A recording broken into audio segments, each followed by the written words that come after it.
Piers, thank you for having me. I think actually, Piers, we're going to look back at this as a war that was as consequential as perhaps if the West had information in 1936 to act against Nazi Germany. We have to put this in perspective. Wars take time. Iran has had 40 years to embed. There's not been a single U.S. president, starting with Ronald Reagan, who I greatly respect, going all the way through Clinton, Obama, and Biden, who's been, which thank you for having me. I think actually, Piers, we're going to look back at this as a war that was as consequential as perhaps if the West had information in 1936 to act against Nazi Germany. We have to put this in perspective. Wars take time. Iran has had 40 years to embed. There's not been a single U.S. president, starting with Ronald Reagan, who I greatly respect, going all the way through Clinton, Obama, and Biden, who's been willing to pay the political capital to stop the Iranian terror regime, the largest regime in the world, from developing a nuclear weapon. And why? Because it requires a preemptive strike. You have to preemptively stop Iran. If you don't preemptively stop Iran from having a bomb, the alternative is you're only going to stop it when that bomb lands on your soil. And we don't want to have a 9/11 where instead of 2 passenger planes, we're dealing with an atomic weapon. And I think President Trump has been incredibly consistent from the very beginning. And here, obviously, he shares a value with Israel, which is that Iran cannot be a nuclear regime. It's very, very simple. You cannot have an Iranian terror regime that instead of blocking the Straits of Hormuz with ballistic missiles, they can block the Straits of Hormuz with a nuclear weapon. You can't have a regime that when they shoot at Israel, which we've had more than 6,000 of their weapons, both from Hezbollah and Iran, we've had over 1,000 over the last 12 months, any one of them loaded with a nuclear weapon. And we have to take a step back here. We see the face of the regime. They're an evil monster. They're hitting their own allies. How could we even conceive that we would not take the opportunity to eliminate this before it grows? And the shock, Pierce, is that I have people like Mehdi, who's going to join us shortly, and people all over these kind of this liberal fantasy land that you can transplant what you hear in the Oxford corridors. If you just act nice and you kind of reason with them, well, maybe they want a bomb, but they're not really going to use it. It's only for civilian energy. What are we talking about? Wake up. This is the face of terror with a bomb that's being stopped. And therefore, I think President Trump, Prime Minister Netanyahu, and it should be the entire Western world, has an opportunity to stop this before it happens. And I think, if anything, it's praiseworthy, Piers. Okay, Mehdi Hassan, it's praiseworthy.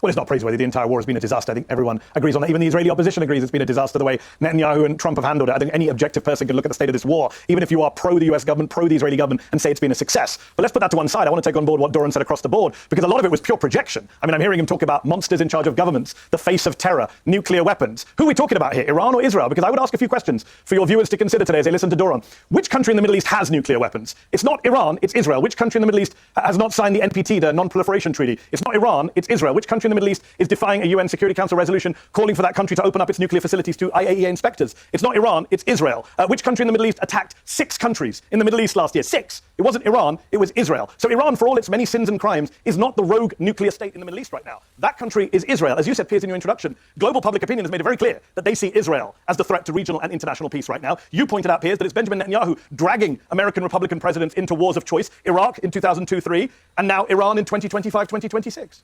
Yeah, I mean, Doran Spellman, the flaw in your argument is just a bunch of woolly liberals who didn't want this to happen. If you look at actually the reaction from American conservatives, you know, you've got Tucker Carlson, Megyn Kelly, Candace Owens, Alex Jones. You've got Trump supporters like Joe Rogan, Theo Von, and others, the big podcasters who helped get him elected. There's a massive cross-section of very influential people, many of whom are conservative Trump supporters historically, who have condemned this war and want nothing to do with it. So I don't think you can just bat it away as, oh, it's just a bunch of, you know, liberals throwing their toys out of the pram. It's not.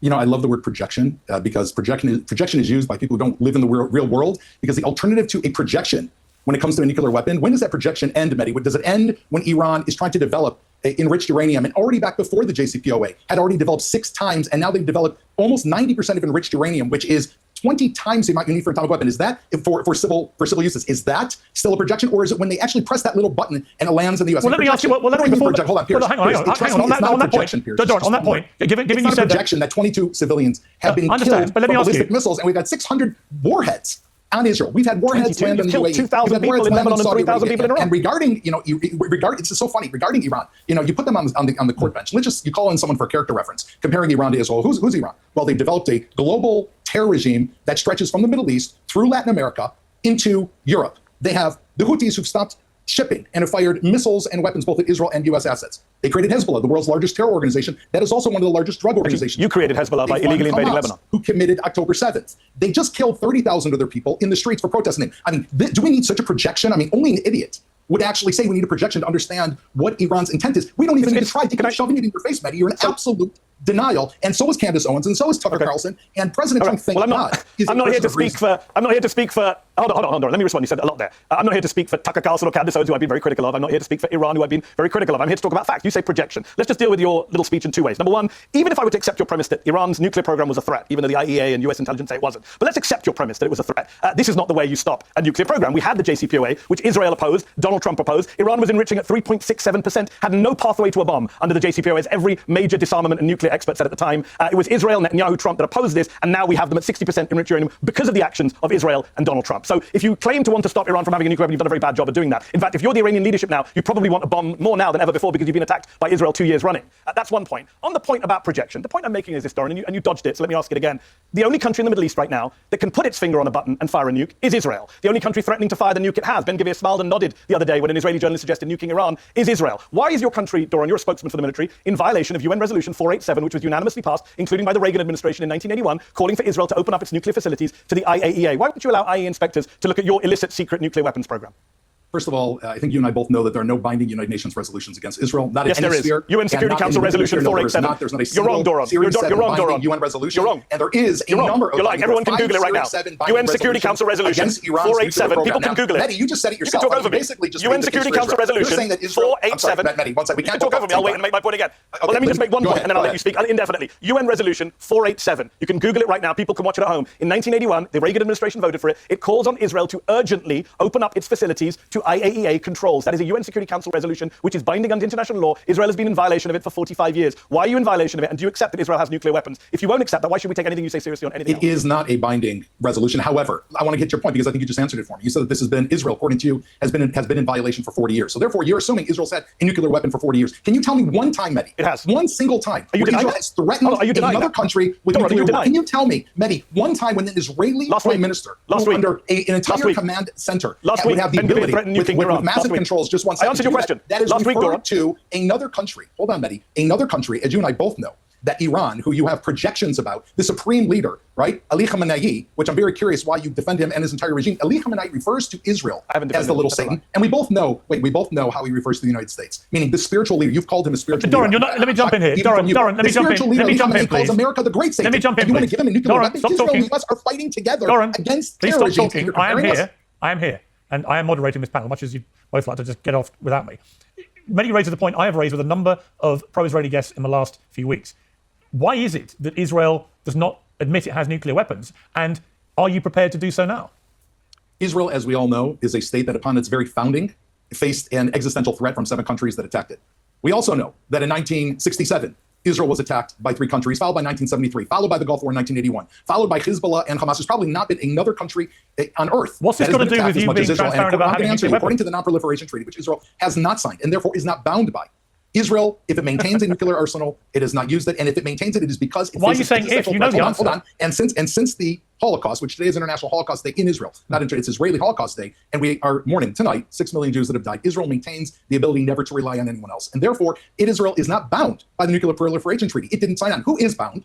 The United States is bound, and it has followed it. Yeah, but how can you demand? How can you demand? Piers, Iran, I answered you. You're not answering my question. Because of an existential threat. I just want to say Iran has signed it and violated it from 2002. How can you, with a straight face, defend Israel's determination for full transparency by another country over its nuclear weapon ambitions when you have so far steadfastly ducked my very simple question as to whether Israel has its own nuclear weapons? And I have not ducked your question. Do you have them or not? Piers, and I explained to you that while I do not have first-hand knowledge of Israel's nuclear facilities like you, I've heard the foreign reports. You don't know. Hold on, I'm answering. As a reservist IDF spokesman, you don't know if Israel has nukes.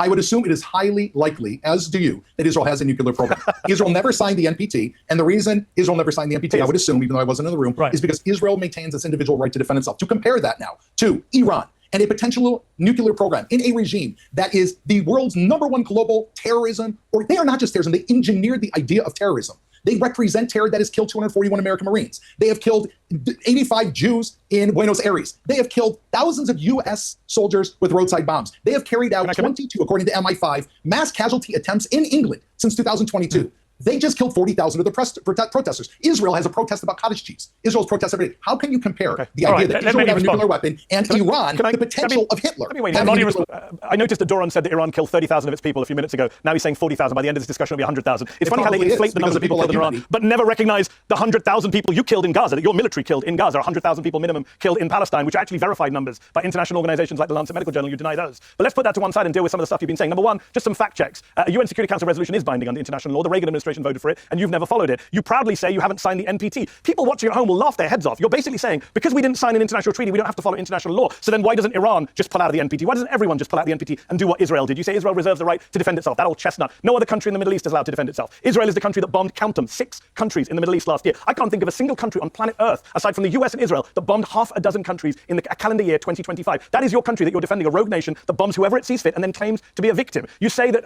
for example, you mentioned in your comments, you said 1967 we were attacked. Complete flat falsehood. Israel attacked first in 1967. Everyone knows that. It's a documented fact. You can call it a preemptive war, but you can't just lie on here and say you were attacked. You were not. You said that Iran pioneered the use of terrorism in the Middle East. Actually, that was the Zionist gangs. That was the Stern Gang and the Irgun who blew up British diplomats, bombed the King David Hotel, hung British sergeants, attacked British civilians and military and Arabs. It was actually Jewish and Zionist terror gangs that pioneered terrorism in the Middle East 100 years ago. So a lot of your facts are just completely wrong, and you're dodging Piers' central point, which is that you do have nukes. You know you have nukes. You're not allowed to say you have nukes, which makes this whole conversation so absurd. But the idea that you would come on TV and go after someone else's civil nuclear program, remember the US says Iran did not have a weapons program, while you yourself have weapons. That's the US intelligence community's view. They said last year. That is what the US said last year. The US annual. Then why do we need let me read out the quote to you. Program that you let me read out the quote to you. Let me read out the quote to you. If you stop interrupting me. I didn't interrupt you, Doran. You spoke for a while. In 2025, this is what the Director of National Intelligence said. We continue to assess Iran is not building a nuclear weapon and that Khamenei has not reauthorized a nuclear weapons program he suspended in 2003. A country that doesn't have nukes is being lectured by you, a country that does have nukes. It would be funny if it wasn't so tragic and you hadn't killed so many Iranian kids as part of your supposedly disarmament program. Let me ask you, Doran, let me ask you